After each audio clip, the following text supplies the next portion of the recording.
ಹೀಗಾಗಿ ಭಾರತ ಇನ್ನು ಪ್ರಬುದ್ಧ ಆಗಿಲ್ಲ ಅಂತ. ಇನ್ನು ಇದು ದೇಶ ಅಲ್ಲ, ದೋಷನೇ ಐತಿ ಇಲ್ಲಿ. ನಾವು ಯಾವುದನ್ನ ವಿರೋಧಿಸ್ತೀವಿ ಬಹಳಷ್ಟು ಜನ ಅದನ್ನ ಆರಾಧಿಸಲು ಪ್ರಾರಂಭ ಮಾಡ್ತಾರೆ. ಈಗ ಹೊಸದಾಗಿ ಒಂದು ಹುಟ್ಕೊಂಡಿದೆ ಹಿಂದುತ್ವ ಮತ್ತು ಸನಾತನಿ ಅಂತ.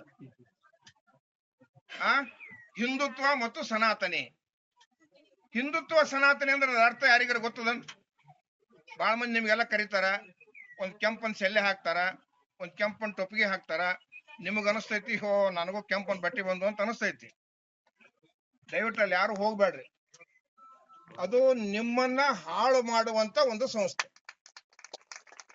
ನಿಮ್ಮನ್ನ ಹಾಳು ಮಾಡುವಂತ ಒಂದು ಸಂಸ್ಥೆ ಅಷ್ಟೇ. ಅದು ಬಿಟ್ಟು ಮತ್ತೆ ಬೇರೆ ಇಲ್ಲ. ಅದು ವೈರಸ್. ಒಂದು ಮೊಬೈಲ್ಕ್ ವೈರಸ್ ಬಂತು ಅಂದ್ರೆ ಏನ್ ಮಾಡ್ತೀರಿ? ಒಂದು ಮೊಬೈಲ್ಕ ವೈರಸ್ ಬಂತು ಅಂದ್ರೆ ಮೊಬೈಲ್ ನಡೆಯಂಗಿಲ್ಲ, ಅದನ್ನ ಹೋಗಿ ಕ್ಲೀನ್ ಮಾಡಿಸ್ತೀರಿ. ಮೊಬೈಲ್ ಒಳಗೆ ವೈರಸ್ ಅಂತ ಬರ್ತೈತಿ. ಈ RSS ಅನ್ನೋದೇ ನಮ್ಮ ದೇಶದ ವೈರಸ್. RSS ಅನ್ನೋದೇನೈತಲ್ಲ ಅದು ನಮ್ಮ ದೇಶದ ವೈರಸ್. ಅದನ್ನ ನಮ್ಮ ಒಳಗೆ ತಗೊಳ್ಳಿಲ್ಲ ಅಂತಂದ್ರ ನಾವು ಬಹಳ ಪವಿತ್ರವಾಗಿರ್ತೀವಿ. ವೈರಸ್ ನಮ್ಮ ಒಳಗೆ ಬಿಟ್ಕೋಬಾರ್ದು ಅಷ್ಟೇ. ಈ ದೇಶವನ್ನ ಹಾಳು ಮಾಡಿದ್ರು ಅವ್ರು ಯಾರು? ಪೂಜೆ ಮಾಡೋರು. ನಾನು ಹೇಳ್ದೆ ಅಫ್ಘಾನಿಸ್ತಾನದಿಂದ ಅವ್ರು ಬಂದ್ರು, ಬರ್ಬೇಕಾದ್ರೆ ಆಕಳು ಹೊಡ್ಕೊಂಡ್ ಬಂದ್ರ ಅವ್ರು ಇಲ್ಲಿಗೆ. ನಮ್ಮಲ್ಲಿ ಆಕಳುಗಳಿದ್ದು ಒಂದಿಷ್ಟು ಹೊಡ್ಕೊಂಡ್ ಬಂದ್ರ ಅವ್ರು. ಹೊಡ್ಕೊಂಡ್ ಬಂದಿದ್ದು ನಮ್ಮವ್ವ ಇದ್ರ ಹೊಟ್ಟೆ 3 ಕೋಟಿ ದೇವ್ರ ಅದಾವ ನೋಡ್ರಿ ಎಷ್ಟು ಸುಳ್ಳು ಹೇಳಿ ನಿಮಗ ಆಕಳ ಕಾಯ್ಲಕ್ ಹತ್ತಿದ್ರು.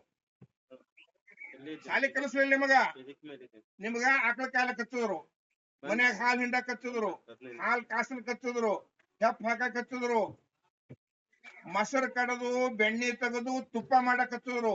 ತುಪ್ಪ ಅವ್ರು ತಿಂದ್ರು, ಮಜ್ಜಿಗೆ ನೀವು ತಿಂದ್ರು. ಹೌದಾ? ತುಪ್ಪ ಅವ್ರು ತಿಂದ್ರು, ಮಜ್ಜಿಗೆ ನುಚ್ಚ ನಾವು ತಿಂದ್ರು. ಹಿಂಗಾಗಿ ನಮ್ ತಲೆ ಇನ್ನೂ ಹುಷಾರಾಗಲ್ಲ. ಯಾಕಂದ್ರೆ ಮೂರ್ ಮುಚ್ಚ ಮಜ್ಜಿಗೆ ತಿನ್ಕೋತ್ ಬಂದೀವಿ ನಾವು. ತಲೆ ಹುಷಾರಾಗತ್ತೆ ಹೆಂಗಾಗ್ತದೆ? ಸ್ವಲ್ಪ ತುಪ್ಪ ತಿಂದ್ರಿ.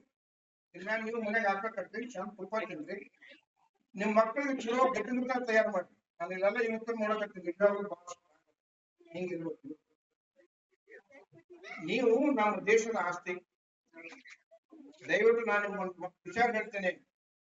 ನಿಮ್ಮ ಮಕ್ಕಳಿಗೆ ಶಾಲೆ ಕಲಿಸಿ ಬಹಳ ಜನ ಇಂಜಿನಿಯರ್ ಮಾಡ್ಬೇಕು, ಡಾಕ್ಟರ್ ಮಾಡ್ಬೇಕು ಅಂತ ತಿಳ್ಕೊಂಡು ಕನಸು ಕಟ್ಕೊಳಕತ್ತೀರಿ. ಮೊದಲ ತಾಲೂಕಿಗೆ ಒಬ್ಬ ಡಾಕ್ಟರ್ ಇದ್ರು. ಆ ಡಾಕ್ಟರ್ ಬಳಿ ನೀವು ಹೋದ್ರ ಯಾವ ಜಡ್ ಬಂದ್ರು ಅವನೇ ಇಂಜೆಕ್ಷನ್ ಮಾಡ್ತಿದ್ದ, ಅವನೇ ಗುಳಿಗೆ ಕೊಡ್ತಿದ್ದ. ಕಣ್ಣು ಬ್ಯಾನಿಗೆ ಅವನೇ ಇದ್ದ, ಮೂಗು ಬ್ಯಾನಿಗೆ ಅವನೇ ಇದ್ದ, ಟ್ರಂಕ್ ಬ್ಯಾನಿಗೆ ಅವನೇ ಇದ್ದ.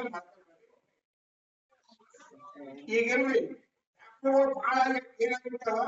ಕಿವಿ ಡಾಕ್ಟರ್ ಬ್ಯಾರೆ, ಮೂಗಿನ ಡಾಕ್ಟರ್ ಬ್ಯಾರೆ, ಕಣ್ಣಿನ ಡಾಕ್ಟರ್ ಬ್ಯಾರೆ, ಟ್ರಂಕ್ ಬ್ಯಾನಿ ಡಾಕ್ಟರ್ ಬ್ಯಾರೆ, ಮೊಳಕಾಲ್ ಬ್ಯಾನಿ ಡಾಕ್ಟರ್ ಬ್ಯಾರೆ.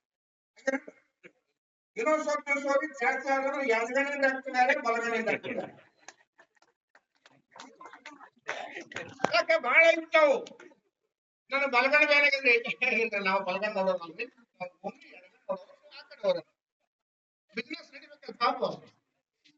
ಅದಕ್ಕೆ ನಿಮ್ಮ ಮಕ್ಕಳಿಗೆ ಯುವಕರೇ ನೀವೇನಿದ್ರು ಡಾಕ್ಟರ್ ಇಂಜಿನಿಯರ್ ಆಗಬೇಕು. ಸಮರ್ಥ ನಾಯಕರ ಬಾಬಾ ಸಾಹೇಬ್ ಅಂಬೇಡ್ಕರ್ ಆದರ್ಶದ ನಾನು ಜೀವನದಲ್ಲಿ ಭ್ರಷ್ಟಾಚಾರ ಮಾಡದೆ ಈ ನಾಡನ್ನ ನಡೆಸ್ತೀನಿ ಅಂತ ಪ್ರತಿಜ್ಞೆ ಮಾಡಿ ನಾಯಕರು. ಇವ್ರೇನು ನೀವು ನಾಯಕರು ಪ್ರಭಾವಿ ನಾಯಕರು ಅಂತ ತಿಳ್ಕೊಂಡ್ರ ಇವರೆಲ್ಲ ದುಡ್ಡ ಬಿಟ್ಕೊಂಡು ನಾಯಕರಾಗಿ ನಿಮ್ ಕೈಯ ದುಡ್ಡು ಬರ್ತಾರೆ. ನೀವು ನಿಂದಿರಿಸಿ ಸರಿಪಡಿಸ್ಬೇಕು ಅವ್ರು. ಆಯ್ತಾ? ಅಂತ ಸಮರ್ಥ ನಾಯಕತ್ವದ ಗುಣ ಇವತ್ತು ನಮ್ಮ ದೇಶದಲ್ಲಿ ಬಾಬಾ ಸಾಹೇಬ್ ಅಂಬೇಡ್ಕರ್. ಅವ್ರ ಬಗ್ಗೆ ಎಷ್ಟು ಹೇಳಿದ್ರು ಕೂಡ ಕಡಿಮೆ. ನೀವೆಲ್ಲ ತಿಳ್ಕೊಂಡಿರಿ, ಎಲ್ಲ ನೀವು ಬಹಳ ಆರಾಮ್ ತಿಳ್ಕೊಂಡಿರಿ.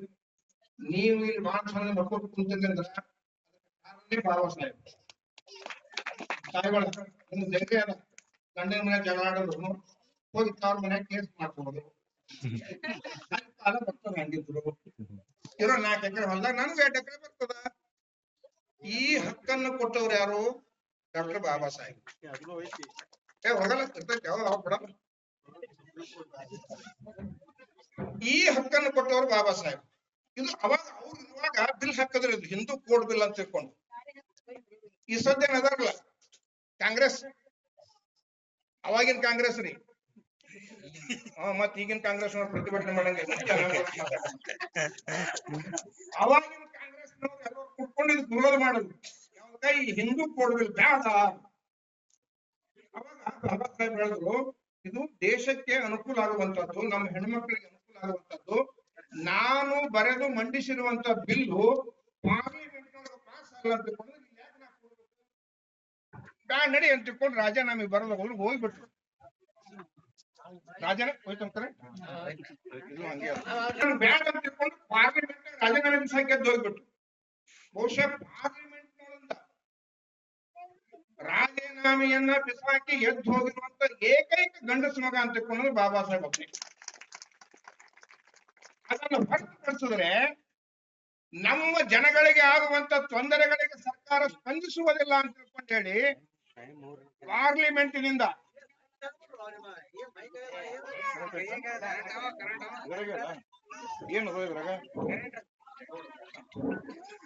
ಅದನ್ನು ಹೊರತುಪಡಿಸಿದ್ರೆ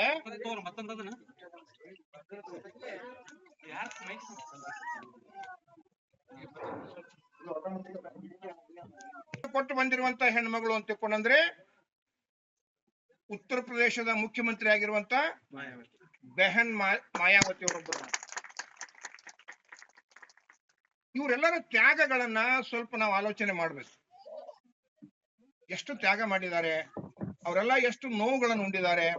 ಬಹುಶಃ ನಿಮಗ್ ಒಂದು ಸಣ್ಣ ಉದಾಹರಣೆ ಹೇಳ್ತೇನೆ. ಬಾಬಾ ಸಾಹೇಬ್ರ ಮನೆಯಲ್ಲಿ ಎಷ್ಟು ಬಡತನ ಇತ್ತು ಅಂತಂದ್ರೆ, ಮನೆಯಲ್ಲಿರೋದು 6 ಜನ, ಅವ್ರ ಮನೆಯಲ್ಲಿರೋದು 6 ಜನ, ಅವ್ರ ತಾಯಿ 4 ರೊಟ್ಟಿ ಮಾಡ್ತೀವಿ. ಮನೆಯಲ್ಲಿ 6 ಜನ ಅದರ, 4 ರೊಟ್ಟಿ ಮಾಡುವಷ್ಟು ಹಿಟ್ಟು ಮಾತ್ರ ಐತಿ ಮನೆಯೊಳಗ. ಮಕ್ಕಳಿಗೆ ಉಣಿಸ್ಬೇಕು, ಆ ತಾಯಿ ಬರೀ ನೀರು ಕುಡಿದು. ಇಂತಹ ಕಷ್ಟ ಬಹುಶಃ ನಮ್ಗಿಲ್ಲ. ಹೇಳಿದ್ರಲ್ಲ ಸ್ವಾಮೀಜಿಯವರು, ಬೀದಿ ದೀಪದ ಕೆಳಗೆ ಕುತ್ಕೊಂಡು ಓದಿದ್ರು, ನಿಮ್ಗದು ಇಲ್ಲ. ನಮ್ಮ ಮನೆಯೊಳಗ ಲೈಟ್ಗಳದಾವ, ಓದ್ರಿ, ಶಿಕ್ಷಣವಂತರಾಗ್ರಿ. ಬಾಬಾ ಸಾಹೇಬ್ರು ಹೇಳಿರುವಂತದ್ದು ಬೇರೆ ಏನು ಅಲ್ಲ. ಡಿಜೆ ಹಚ್ಚಿ ನಾನು ಮೆರವಣಿಗೆ ಮಾಡ್ರಿ ಅಂತ ಹೇಳಿಲ್ಲ. ಅವ್ರು ಏನ್ ಹೇಳ್ಯಾರ, ನಿಮ್ಮ ಮಕ್ಕಳಿಗೆ ಶಾಲೆ ಓದಿಸಿ, ನೀವು ಶಿಕ್ಷಣವಂತರಾದರೆ ನಿಮ್ಮಲ್ಲಿ ನಾಯಕತ್ವದ ತಾಕತ್ತು ಬರ್ತದೆ, ನಾಯಕತ್ವದ ಗುಣ ಬರ್ತದೆ. ಸ್ವಲ್ಪ ಈ ನಮ್ಮ ಯುವಕರಿಗೆ ಒಂದಿಷ್ಟು ಬಹಳ ಒಳ್ಳೆ ಮಾತುಗಳನ್ನ ಇವತ್ತು ನಾನು ದಿನಾಲೂ ನಾನು ಟಿವಿಯಲ್ಲಿ ನೋಡ್ತೀನಿ. ವಯಸ್ಸಾಗಿರುವಂತವ್ರು ಮನೆಯೊಳಗೆ ತಂದೆ ತಾಯಿ ಬಹಳ ಗಂಟೆ ಅದರ, ಹೌದಾ? ವಯಸ್ಸಾದವರು ಬಹಳ ಗಂಟೆ ಅದಾರ, ಸಣ್ಣ ಹುಡುಗರು ಸಾಯಕತ್ತ. ಅವ್ವ ಅಪ್ಪ ಕೂಡಿ ನಿಮಗ ಮಣ್ಣು ಮಾಡ್ಬೇಕಾಗಿ, ಹೌದಾ? ದಿನಾಲು ನಾವು ಟಿವಿ ಒಳಗ ದಿನಾಲು ಹೇಳ್ತಾರ, 15 ವರ್ಷದವರಿಗೆ ಹಾರ್ಟ್ ಅಟ್ಯಾಕ್ ಆಯ್ತು, 20 ವರ್ಷದವರಿಗೆ ಹಾರ್ಟ್ ಅಟ್ಯಾಕ್ ಆಯ್ತು, ನೀನು ತಾಳಿ ಕಟ್ಟಕತ್ತಿದ್ದಂತ ತಾಳಿ ಕಟ್ಟಿ 15 ನಿಮಿಷಕ್ಕೆ ಸತ್ತು. ಇದೆಲ್ಲ ಟಿವಿ ಒಳಗೆ ಬಂದೈತ, ನೋಡಿರ್ತೀವಿ ಇದನ್ನೆಲ್ಲ. ಯಾಕೆ ಹಿಂಗ ಆಗ್ಲಕತ್ತೈತಿ, ಏನ್ ಕಾರಣ? ಇದಕ್ಕೆ ಏನಾದ್ರು ಒಂದು ರೀಸನ್ ಇರ್ಬೇಕಲ್ಲ, ಏನಾದ್ರು ಕಾರಣ ಇರ್ಬೇಕು. ಎಲ್ಲರೂ ಏನ್ ಮಾಡಕತ್ತೀರಿ ಅಂತ ತಿಳ್ಕೊಂಡ್ರ, ಹೊರಗೆ ತಿನ್ನಕತ್ತೀರಿ, ಮನ್ಯಾಗ ಮಾಡಕತ್ತೀರಿ, ಹೌದಾ? ಮೊದಲ ಮನ್ಯಾಗ ತಿಂತಿದ್ರು, ಹೊರಗೆ ಹೋಗ್ತಿದ್ರು. ಈಗೆಲ್ಲ ಹೊರಗೆ ತಿಂತಾರ, ಮನ್ಯಾಗ ಮಾಡ್ತಾರೆ. ಪರಿಸ್ಥಿತಿ ಹೆಂಗಾಗಿ ಬಾಯಿ ಬಂದಾಗ ಏನ್ ಬೇಕಾ ತಿಂದು ಬರ್ತೀರಿ. ಎಲ್ಲ ಸುಡುಗಾಡು ಎಣ್ಣೆ, ಸುಡುಗಾಡು ಪದಾರ್ಥಗಳು. ಏನ್ ನೀವು ಹೊರಗೆ ಹೋದ್ರಿ ಅಂತ ತಿಳ್ಕೊಂಡ್ರ, ಒಂದ್ 4 ಬಾಳೆ, ಒಂದ್ 4 ಹಣ್ಣು ತಿಂದು. ಇವ್ ಸಣ್ಣ ಹುಡುಗರು ಇರ್ತಾವ, ಒಳ್ಳಕತ್ತು ಅಂದ್ರೆ ಅವ್ರ ಕೈ ಕುರ್ಕುರೆ ಕೊಡ್ತಾರ. ಅವ್ ಕುರ್ಕುರೆ ತಿಂದು ಏನ್ ತಾಕತ್ ಬರ್ಬೇಕ್ರಿ ಅವ್ರ ಮೈಯಾಗ? ಅವ್ ನೋಡ್ರಿ, ಕೆಂಪು ಖಾರ ನೋಡಿದ್ರೆ ಅಂಜಿ ಓಡೋದು ಮಕ್ಳು. ಕೆಂಪು ಖಾರ ನೋಡಿದ್ರೆ ಅಂಜಿ ಓಡಿ ಹೋಗುವಂತ ಮಕ್ಕಳು ಇವತ್ತು ನಮ್ಮ ಮನೆಯೊಳಗೆ.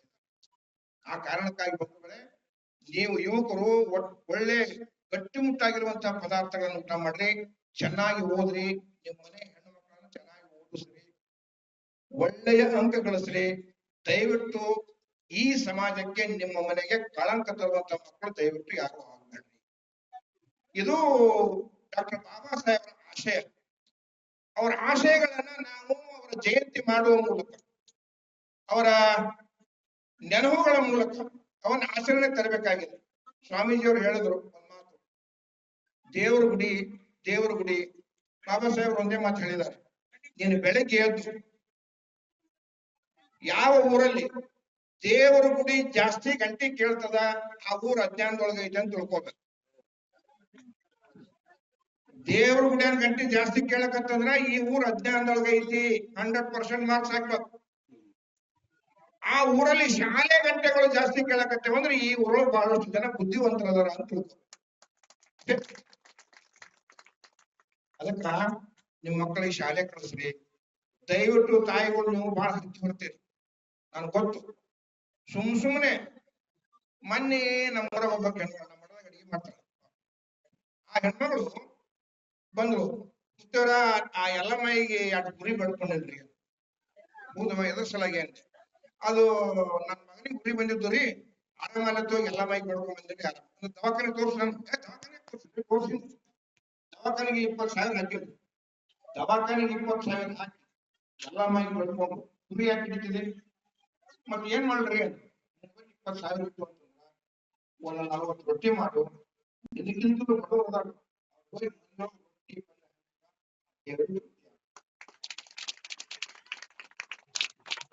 ನಿಮ್ಮ ಮನೆ ಶಾಂತಿ ಮಾಡ್ತೀವಿ, ಶಾಂತಿ ಮಾಡ್ತೀವಿ.